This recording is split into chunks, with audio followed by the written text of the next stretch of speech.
Hello दोस्तों। तो आज हम अपने इस वीडियो लेक्चर में स्टार्ट करेंगे द्रव्य अनुपाती क्रिया का नियम क्या होता है और वेग नियम क्या होता है।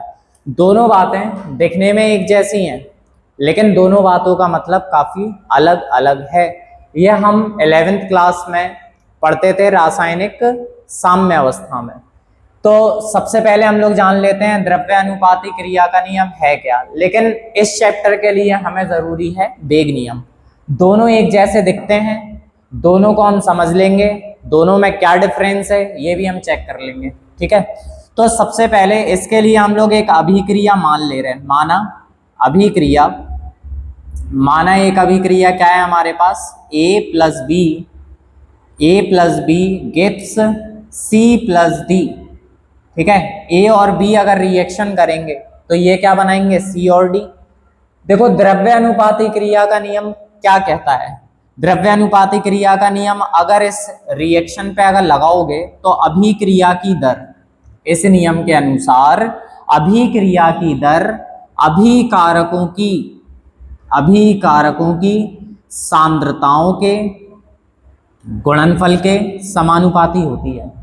द्रव्य अनुपाती क्रिया के नियम से अभिक्रिया की दर अभिकारकों की सांद्रताओं के गुणनफल के समानुपाती होती है। क्या बताया हमने, अभिक्रिया की दर अभिकारकों की सांद्रताओं के गुणनफल के क्या होती है, समानुपाती। यही द्रव्य अनुपाती क्रिया का नियम कहलाता है। चाहे तो सभी लोग लिख भी सकते क्या, इस नियमानुसार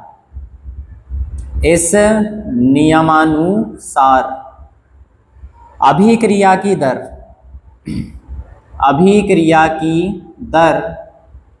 अभिकारकों की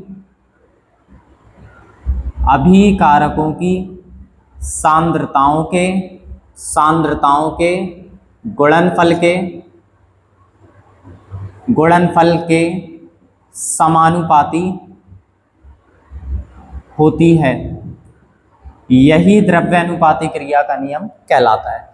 इसमें अभिक्रिया की दर अभिकारकों की सांद्रताओं के गुणनफल के समानुपाती होती है, और आगे लिखा जो नंबर होता है उसे हम रस समीकरण मिति गुणांक कहते हैं। और ये आगे लिखे नंबर कहाँ आ जाते हैं, पावर में आ जाते हैं। आगे लिखे नंबर कहाँ पे आ जाते हैं, पावर में आ जाते हैं। तो R बराबर एक कांस्टेंट आएगा K, active mass of A की power A, active mass of B की पावर B। यहाँ पे जो K है, K को हम लोग बोलते हैं वेग स्थिरांक। K को हम लोग क्या बोलते हैं, वेग स्थिरांक। अब हम लोग चेक कर ले रहे हैं वेग नियम क्या है। तो वेग नियम के लिए भी हम लोग क्या कर ले रहे हैं, एक अभिक्रिया मान ले रहे हैं, A+B गिव्स C+D। जो रिएक्शन कंसीडर हमने यहाँ पे की, सेम रिएक्शन कंसीडर हमने यहाँ पे की। इसमें भी क्या होगा, अभिक्रिया की दर अभिकारकों की सांद्रताओं के गुणनफल के क्या होती है, समानुपाती। लेकिन आगे लिखे नंबर पावर में आ जाएं ये जरूरी नहीं है। क्यों जरूरी नहीं है, क्योंकि इधर पे एक्सपेरिमेंट किया जाएगा और उसके बेसिस पे चेक किया जाएगा कि अभिक्रिया की दर एक ही सांद्रता पर निर्भर करेगी या नहीं करेगी। करेगी तो कितनी घात पर निर्भर करेगी, ये आगे लिखे नंबर पे निर्भर नहीं करता है। तो पावर कुछ ना कुछ क्या आ जाएगी, x। ऐसी B की सांद्रता की पावर कुछ ना कुछ क्या आ जाएगी, y। जरूरी नहीं है कि आगे लिखे जो नंबर हो वही पावर में आ जाएं। तो R बराबर में क्या हो जाएगा, K active mass of A की पावर x और एक्टिव मास ऑफ B की पावर y। ठीक है, एक्टिव मास ऑफ A की पावर x और एक्टिव मास ऑफ B की पावर y। ठीक है, और K का मतलब इधर पे क्या है, वेग स्थिरांक। K का मतलब इधर पे क्या है, वेग स्थिरांक। देखिए जरा दोनों में डिफरेंस क्या है। द्रव्य अनुपाती क्रिया के नियम में अभिक्रिया की दर बराबर rate constant, active mass of A की पावर, आगे जो नंबर है वही पावर में आएगा। आगे जो नंबर है एक्टिव मास ऑफ B की पावर B, आगे जो नंबर है वही पावर में आएगा। लेकिन वेग नियम में ऐसा नहीं होता है। अभिक्रिया की दर A की जिस सांद्रता की घात पर निर्भर करेगी वही नंबर आएगा। ऐसी अभिक्रिया की दर B की सांद्रता की जिस घात पर निर्भर करेगी वही नंबर आएगा। आगे लिखा नंबर पावर बन भी सकता है और नहीं भी बन सकता है। आगे चल के हम लोग एक टर्म यूज करेंगे कि ये जो पावर्स का सम है, पावर्स का सम, इसी को हम लोग बोलते हैं ऑर्डर ऑफ रिएक्शन, यानी अभिक्रिया की कोटि, जिसे हम लोग n से प्रदर्शित करते हैं। और ये काफी ज्यादा इंपॉर्टेंट टर्म है और इस टॉपिक को हम बिल्कुल सेपरेटली देखेंगे। इस टॉपिक से यूपी बोर्ड में क्वेश्चन आना बिल्कुल तय है, 100% यहाँ से क्वेश्चन आता ही है। तो देखो इसके लिए परिभाषा हम क्या बना सकते हैं, अभिक्रिया की कोटि, हालांकि लिखने की जरूरत नहीं है, नेक्स्ट लेक्चर में हम देखेंगे। तो अभिक्रिया की कोटि क्या होगी, अभिक्रिया की दर अभिकारकों की सांद्रताओं की जिन घातों पर निर्भर करती है, एक बार फिर से, अभिक्रिया की दर अभिकारकों की सांद्रताओं की जिन घातों पर निर्भर करती है, उन घातों का योगफल, उन घातों का योगफल अभिक्रिया की कोटि कहलाता है, अभिक्रिया की कोटि कहलाता है। बात समझ में आई। इसके बाद हम लोगों को डिफाइन अगर करने को आ जाए, वेग स्थिरांक क्या है, जो कि यूपी बोर्ड में पूछा गया क्वेश्चन भी है। तो वेग स्थिरांक होता क्या है, इसके लिए हम लोग करेंगे क्या, तो ऐसे तो परिभाषित कर नहीं पाओगे इसमें, तो एक काम कर रहे हैं हम, वापस से देखो एक रिएक्शन मान रहे हैं A प्लस बी, और इससे हम लोग क्या बना रहे हैं C प्लस डी। ये एक रिएक्शन है, इसमें अगर वेग नियम लिखोगे तो वेग नियम क्या लिखेंगे, R बराबर में K active mass of A की पावर, क्या A हम लिख दें यहाँ पे, नहीं, जरूरी नहीं है अभिक्रिया की दर A की इसी घात पर निर्भर करे, वो किसी भी घात पर निर्भर कर सकती। तो पावर हम क्या लिख दे रहे हैं, समथिंग x, और एक्टिव मास ऑफ B की पावर कितनी लिख दे रहे हैं, समथिंग y। द्रव्य अनुपाती क्रिया का नियम हम लोग यहाँ पे इस्तेमाल नहीं करेंगे, हम लोग वेग नियम का इस्तेमाल करते हैं, दोनों में बस छोटे ही सा डिफरेंस है। तो R बराबर में K active mass of A की पावर समथिंग x, B की पावर समथिंग y, दोनों का योग कर लो तो क्या आ जाएगी, कोटि। लेकिन हमें क्या परिभाषित करना है, वेग स्थिरांक। तो कैसे परिभाषित करेंगे, अगर अभिकारक A की सांद्रता और अभिकारक अगर B की सांद्रता, दोनों का मान अगर हम लोग 1 मोलर मान लें, ठीक है, दोनों का मान अगर हम लोग कितना मान लें, 1 मोलर मान लें, तो अभिक्रिया की दर बराबर, इधर से कांस्टेंट आएगा K, और ये क्या हो जाएगा, एक्टिव मास ऑफ 1 की पावर x और एक्टिव मास ऑफ 1 की पावर क्या आ जाएगा यहाँ पे, y। तो R बराबर में K, 1 की पावर कुछ भी हो आना कितना है 1, 1 की पावर कुछ भी हो आना कितना है 1, तो R बराबर किसके आ गया, K के। यानी कि अभिक्रिया की दर को ही वेग स्थिरांक कहते हैं, अभिक्रिया की दर को ही वेग स्थिरांक कहते हैं, कब, जब अभिकारकों की सांद्रता का मान 1 मोलर कर दिया जाए। तो फिर परिभाषा क्या बनाएंगे वेग स्थिरांक की, यदि अभिकारकों की सांद्रता का मान 1 मोलर कर दिया जाए तो अभिक्रिया की दर को ही उसका वेग स्थिरांक कहते हैं। आई रिपीट, यदि अभिकारकों की सांद्रता का मान 1 मोलर कर दिया जाए तो अभिक्रिया की दर को ही उसका वेग स्थिरांक कहते हैं। ये हम लोग डेफिनेशन लिख सकते हैं, ठीक है। वेग नियम हालांकि एग्जाम में आए या ना आए, लेकिन इससे हम ऑर्डर ऑफ रिएक्शन पढ़ने वाले हैं और ये काफी ज्यादा इंपॉर्टेंट टॉपिक भी है। और इसी की हेल्प से हम लोग किसे परिभाषित करेंगे, वेग स्थिरांक यानी कि K को, जो कि यूपी बोर्ड में पूछा गया क्वेश्चन है। अब हम देखेंगे कि अगर हमारे पास में अभिक्रिया की कोटि दी जाए तो उससे हम लोग वेग स्थिरांक का मात्रक कैसे निकालेंगे।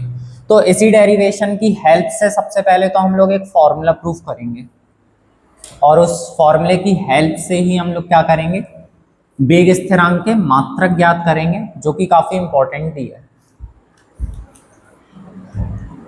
ध्यान से सभी लोग समझे जा रहे हैं यहाँ पे। अगर हम लोग एक अभिक्रिया मान लें A प्लस बी और इससे क्या बना दें C प्लस डी, कुछ ना कुछ ऐसा कुछ बना दें।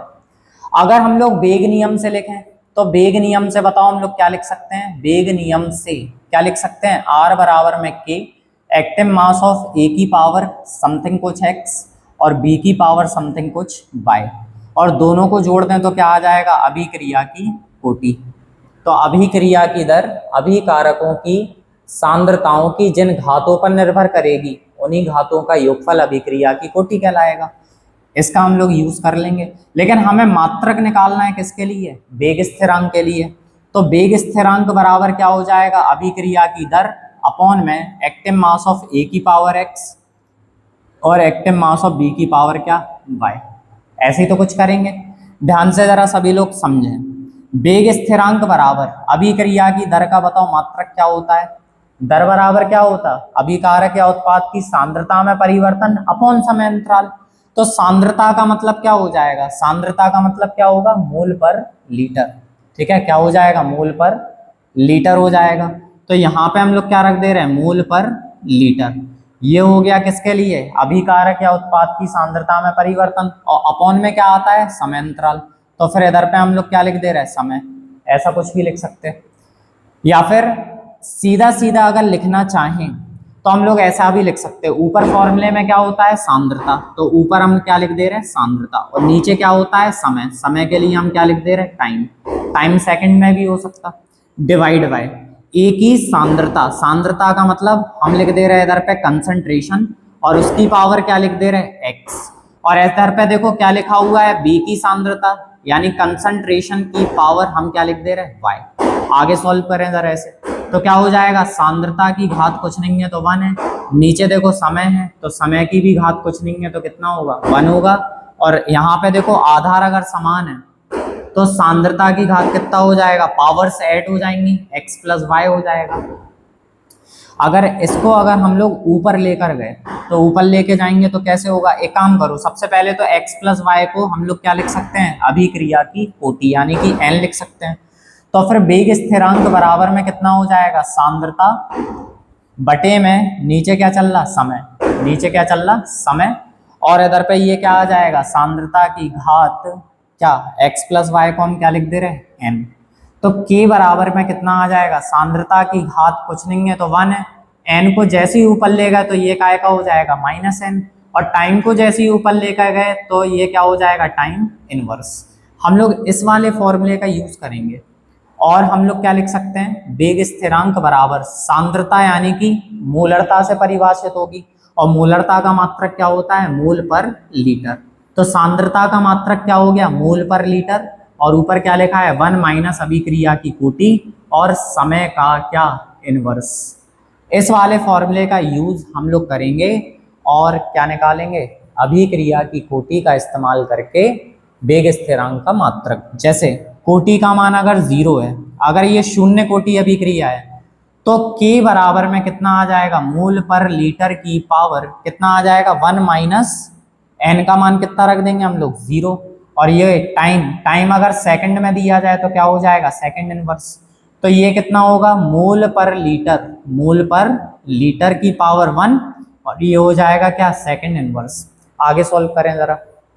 जैसे ही आगे सॉल्व करेंगे तो ये कितना हो जाएगा, देखो जरा, मोल की पावर कितनी है, 1, और लीटर की पावर भी 1 है। ये ऊपर जाएगा तो क्या हो जाएगा, लीटर इनवर्स, और ये क्या हो जाएगा हमारे पास, सेकंड इनवर्स।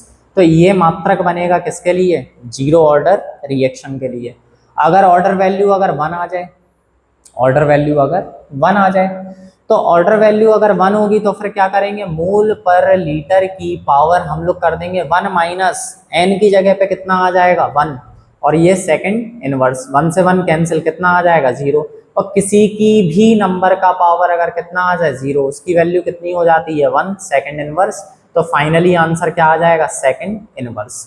यानी सेकंड इनवर्स जो है वो प्रथम कोटि अभिक्रिया का क्या होगा, वेग स्थिरांक का मात्रक होगा। अगर द्वितीय कोटि आ जाए तो क्या करोगे, द्वितीय कोटि में देखो जरा ध्यान से, मोल पर लीटर की पावर, मोल पर लीटर की पावर 1 माइनस n की जगह पे कितना आ जाएगा, 2 आ जाएगा, सेकंड इनवर्स। और ये हो जाएगा क्या, मोल पर लीटर की पावर कितना, -1, सेकंड इनवर्स। और ये फाइनली कितना हो जाएगा, मोल की पावर -1, लीटर की पावर -1, सेकंड इनवर्स। और फाइनली यूनिट क्या आ जाएगा, मोल इनवर्स, लीटर ऊपर जाएगा और सेकंड इनवर्स। ये फाइनली जो मात्रक होगा वो किसका हो जाएगा, सेकंड ऑर्डर रिएक्शन के लिए। ऐसे ही ऑर्डर वैल्यू यहाँ पे 3 रख के देखो, 4 रख के देखो, 5 रख के देखो, ये सभी मात्रक हम लोग खुद से निकाल सकते हैं। तो इस लेक्चर में अभी हमने क्या देखा कि किसी भी अभिक्रिया के वेग स्थिरांक का मात्रक हम लोग कैसे ज्ञात करते हैं, यदि हमें कोटि का मान दिया जाए। ठीक है, नेक्स्ट लेक्चर में हम जस्ट अपोजिट करके देखेंगे। हमें वहाँ पे क्या होगा, हमें मात्रक दिया जाएगा और पूछा जाएगा कि बताओ अभिक्रिया की कोटि क्या होगी, और इससे रिलेटेड हम नेक्स्ट लेक्चर में न्यूमेरिकल्स देखेंगे। आज के लिए बस इतना ही। सभी लोग अपने नोट्स बनाएं, रिवाइज करें। Thank you.